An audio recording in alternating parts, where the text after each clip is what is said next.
It's Jess. Welcome back to the Not Carrie Bradshaw YouTube channel. In this video, I'm reviewing season 2, episode 4 of Rap Shit. Mia got on my nerves so bad this episode. I ain't gonna hold you. I'm gonna get right to it. She got on my nerves so bad. Let's just go ahead and dive right in, okay? So the girls are continuing to struggle. They're continuing to get the shit end of the stick on this tour. They are staying at a hotel that should be condemned. It is a biohazard. The floor is moist. This hotel will give me nightmares, okay? I feel traumatized by this hotel and I wasn't even there, okay? I understand paying your dues when you're on the come up in a creative career, but that shouldn't involve getting like giardia, dysentery, scurvy, which you can only get on boats, I think. You know what I'm saying? Meanwhile, Raina, who is a cultural appropriator and just an all-around asshole, I'm kind of hoping she catches the fade, but whatever. She is staying at the Four Seasons. She has gotten a feature on Complex where she's talking about how she discovered Mia and Shauna, but doesn't really plug them, doesn't drop their name. And the exchange here is, we're giving you validation in a predominantly Black industry. The least you can do is give us some hype, especially if you want to take credit for being a girl's girl. And this is what white women do. They bastardize feminism to make it work for them. That's a separate conversation for a separate video. So they're in Oakland and they decide that I feel like this episode prompted the girls to kind of venture out on their own a little bit more. They got an ego boost and they decided to venture out a little bit more. So Mia and Shauna, I feel like their beef got resolved really easily. Not that we needed to see a long drawn out something, but Shauna tells Mia, this is some bullshit. I know you don't fuck with me, but and Mia's like, I fuck with you, you just aggravating sometimes. Very fair point, very solid point, but this is supposed to like mend their bond. It's a little bit easy for me. And again, we don't need to see like final season of Insecure, a break in the relationship drawn out, but that just felt convenient. But you know what? Trauma tends to bond people, tends to bring people together. And again, I feel brought into this because I feel traumatized by that fuck ass hotel as well. So they go over to pick up Raina. Francois and Chastity are still beefing. Like, Chastity is trying to advocate for the girls to have more.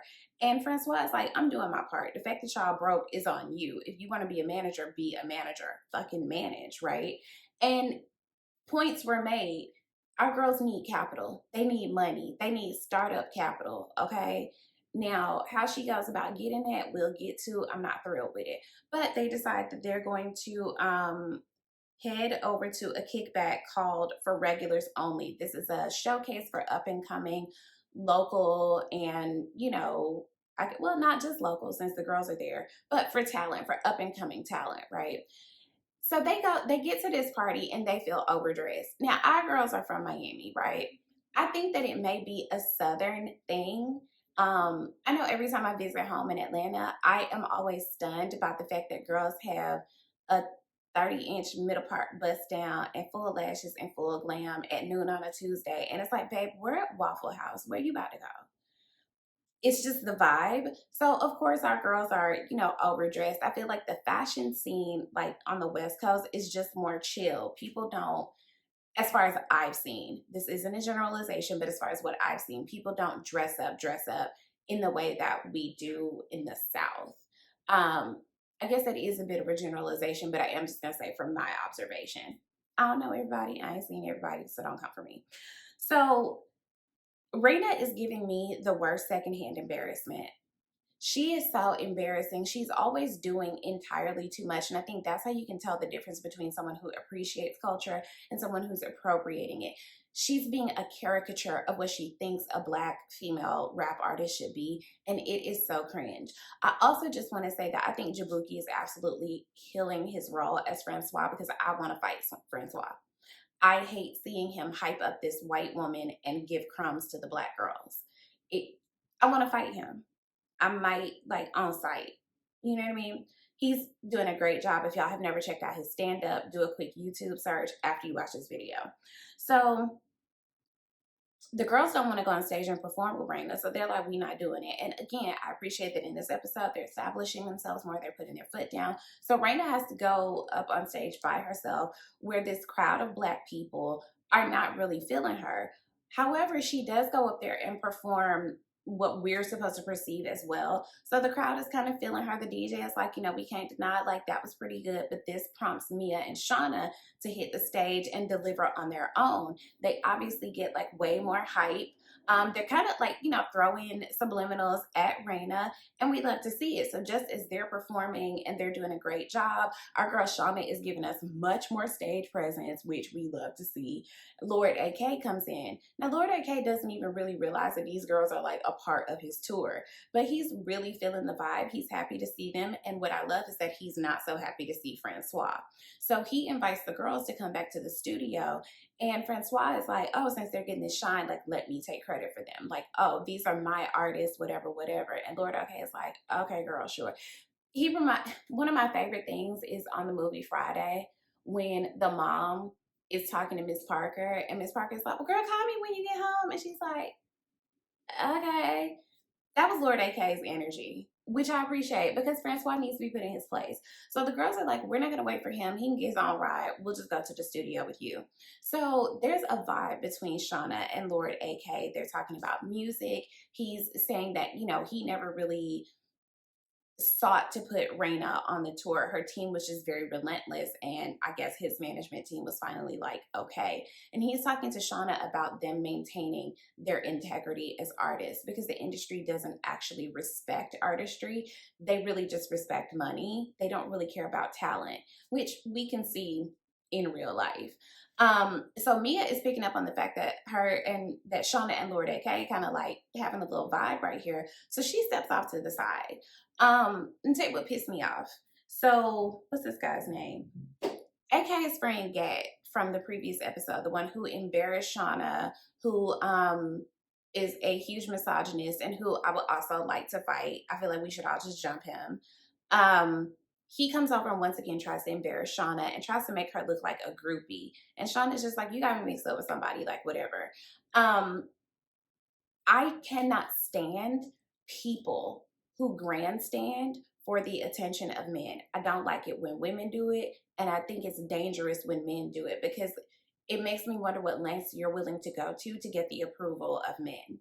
And I was so happy that AK chumped him off and was just like, can you go on somewhere? Like, you see me doing something. Don't, like, why you over here? But this makes Shauna really uncomfortable and kind of like snaps her into reality that even though the vibe is here, this man that made it look like I'm a groupie, so let me just go. And it's also probably just like a good idea. Like, this is your colleague, not a great idea, right? So Shauna leaves, and AK looks, disappointed. Now, Mia's feeling vulnerable, okay? Let's put on our empathy caps, guys, okay? Mia is feeling vulnerable because Cash has obviously blocked her. Her text messages are going through green. She's sending him nudes. She's saying whatever she can to get his attention. This is an anxious attachment style at work. This is protest behavior. This is, I realize that I did something weird. You're not giving me the opportunity to communicate with you about it. You're not telling me how you feel about it. So I'm going to do everything that I can do to get your attention, and you're not giving it to me. So now I'm going to spiral. Mia is spiraling. Mia is just doing shit. Mia has invited Lamont out to LA, which, please stop playing with that man's feelings. If you call him, he's going to come running. Now, I appreciate that he established the boundary, like, earlier in the season, where he was just like, I'm not trying to be on that type of time with you. But she's connecting him with his producer, and it's looking like that's going to bear fruit. But what Mia also does is hooks up with this producer. I get it, okay? When we feel rejected, when we feel ignored, we feel vulnerable. What we don't want to do is spiral.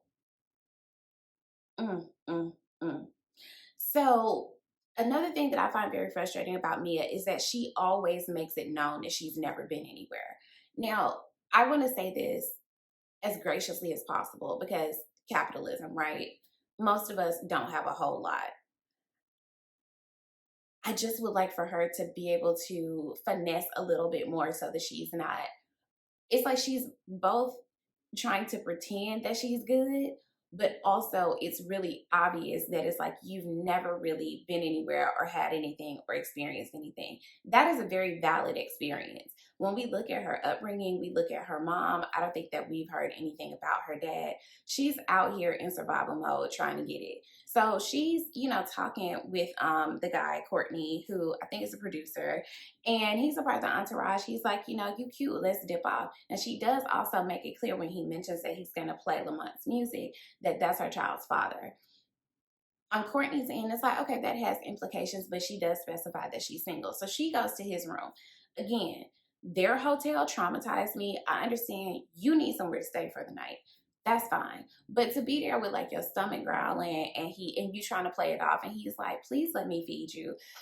That was so embarrassing for me. My secondhand embarrassment was, oh my God, you trying to like get it in to cope with the fact that you feel rejected and ignored by this man that you thought had on the hook. And your stomach is growling, it's giving poverty. And saying you don't remember where the hotel is. And it's just like, I want her to do a better job of finessing. But again, empathy kept on. She's young. She hasn't really been anywhere. And I don't want you to lie about what you have. But if you're going to lie, dress it up and make it real for me. If but he is, aware that they're on the come up, and he's like, I was just selling brake pads this time last year, so things can turn around for you really quickly. So I'm actually really liking the vibe, but I do think that it's messy to hook up with the very person that you connected your baby daddy to. And they're going to have to be around each other. And again, as a single girl, it's like, you know what, keep your options open, but let's not be messy about it. But yeah, I just hate the way Mia carries herself. I hate the way she navigates these situations in her dating life. And it tracks. We see it all the time. It's reality, but it makes me cringe. Especially because like many of us have been there before, just figuring it out. But to watch it, ooh, cringe. And Shauna is cringe in the fact that she's very awkward. Mia is cringe in that I feel like she's trying not to be awkward, but when it comes to men, she oftentimes is just on some bullshit. She's on some bullshit. This isn't giving seduce and scheme. This is giving poverty. I need help. I absolutely love the Guap Dad cameo, especially with them being in Oakland. That's, his city, his town, all the things. He is such an entertaining character. If you have never just perused his Instagram, or I think it's like his YouTube channel, he's a really entertaining person. Besides being a talented rapper, he's an entertainer. Like as a person, he has that kind of star quality where it's like, I want to talk to you. I want to know things about you. The conversation about Steven PH versus Steven V, all that stuff, absolutely loved it. I thought he killed his this cameo. So Chastity links up with them. She feels away after he kind of acted like he didn't know who she was the previous time they met. He actually acknowledged her this time and was like, yeah, like let's just go get some money. This makes Chastity's ears perk up because she needs some fucking money, right? I feel like that's one of those instances where people just be talking and maybe you shouldn't have taken them seriously. So she's in the car with them. She's watching him take off his jewelry, put it in the glove box. So she's seeing like, oh, they got money on them. They go to a fish spot, which made me very hungry. I cannot wait to get to Atlanta for the holidays so that I too can get some good fried fish. And she's like, these niggas not serious. They're not really about to get no money. So she decides to rob them. That made me so sad. I felt so devastated that she went that route because I feel like it would be really easy for them to connect it to her. Just because, like, why is that what people who steal out of cars automatically do? I guess so. I mean, yeah, if you're in a high crime area, sure, maybe there's some plausible deniability there, but I don't like seeing people steal. Like, I hate a thief. It's just like the most hating ass shit that you can do. And I say that fully aware of how we're all victims of capitalism. I hate a thief. Cannot stand to see it. So I hate that she did this, but I also understand. So she gets back to the tour bus and she done got our girls a good breakfast. And let me tell you something. Good breakfast will set you right. So she's trying to be a manager, although she's going about it through some questionable means. She's doing what she can to get our girls set up. Now, while they're on the bus, they're, connecting. It's looking like the vibe is there. We're on good terms. Cash posts a semi-nude picture of Mia. Does he cover her face? Yes. But he puts bae And it's like her ass is out. She's in the bathroom. This was sent to you in confidence. Why would you expose her like that? Especially when you're intentionally ignoring her. You're not even acknowledging her. So is this supposed to be your way of apologizing? This was a violation. You did not have consent to post this, especially when y'all are not on good terms. And then you calling her bae. Like, what was this? Now I want to fight Cash as well. And I understand Mia being really blowed about it, because if you send somebody an intimate photo, it's with the understanding that this is for you. What type of lame ass nigga are you that you gonna put it on Instagram? Absolutely hated this. Now I really hate Cash, especially given what we see comes up in the next episode. So that's episode 4. Come back with me. I'm gonna finish out the season. Of course, I had to wrap up Gilded Age, which took up more time than I anticipated, but I will be finishing my reviews for Rap Shit Season 2. So come back, check in with me. Be sure to like, comment, subscribe, share, do all the things. If you like what you saw here, join our Patreon, slide your girl some money so that I also don't have to become that thing, which I hate, a thief. I'm kidding. I would never. Talk soon. Bye.